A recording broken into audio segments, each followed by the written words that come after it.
Boys are boys from the beginning. If you were born a boy, you stay a boy. Girls are girls right from the start. If you were born a girl, you stay a girl and grow up to be a lady. Only girls can be the mommies. Only boys can be the daddies. This video has garnered a little bit of traction in TERF and right-wing spaces, the implication being that Mr. Rogers would not have supported trans rights, and the left is totally definitely triggered by a video from 50 years ago aimed at children. But why does it matter?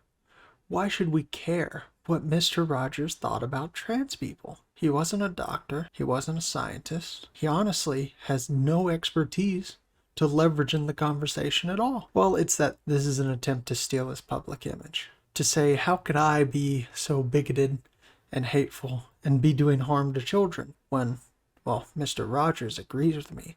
And he was the kindest man alive, after all. Another angle is that they could be mocking today's society for having these conversations when you just go back a couple generations and look, we were teaching preschoolers such simple answers.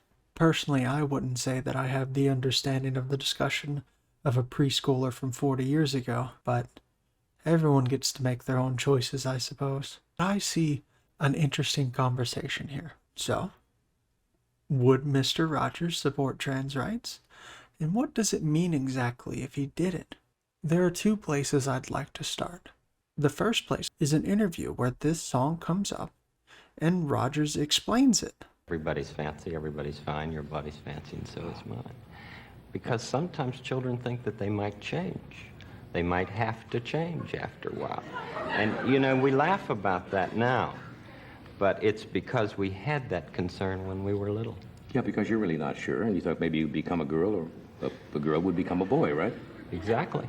He says is an attempt to alleviate a concern a child might have, that one day they will wake up as the opposite gender, which tells us the song is an attempt to reassure the child, not dictate at them. To further this perspective, what Mr. Rogers was largely talking about in this part of the interview was giving genuine consideration to the seemingly irrational fears that many children have, using his show to tell them they're going to be okay when they go to the barber, get a cast removed, or even in the drastic circumstance that someone pulls up the plug in the bathtub while it's full of water.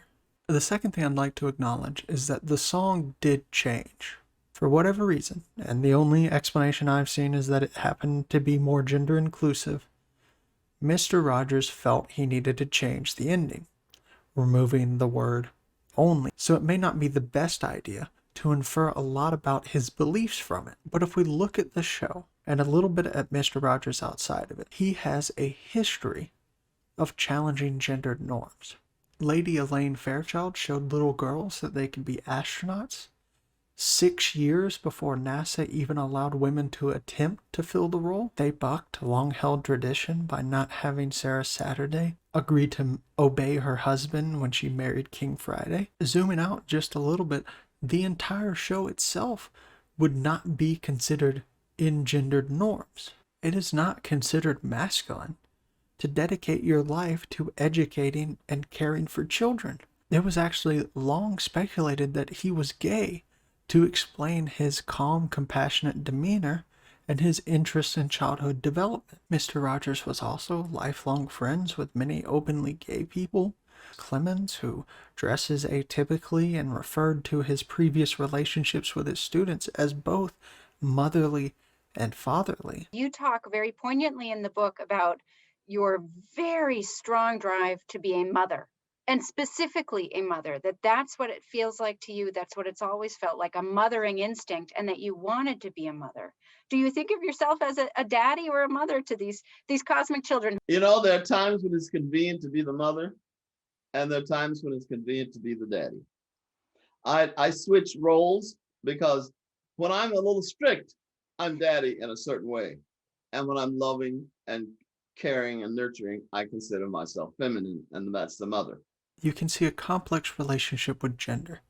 Mr. Rogers was always ahead of his time when it comes to gendered norms and expectations, But how far does that go?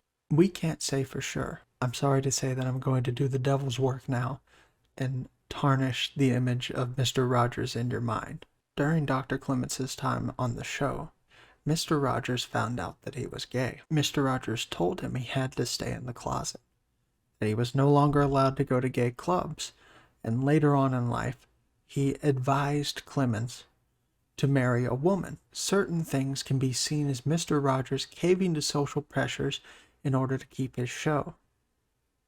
Dr. Clemens seems to think so himself. This makes sense for things like him not being able to wear earrings while filming or dress gender atypically on set, but advising Clemens to marry a woman and telling him he can't go to gay clubs anymore, it's a little harder to explain. The whole interracial pool thing also makes it questionable on why is he caving to certain social pressures but not others, and make you think that some personal beliefs are clouding judgment as well.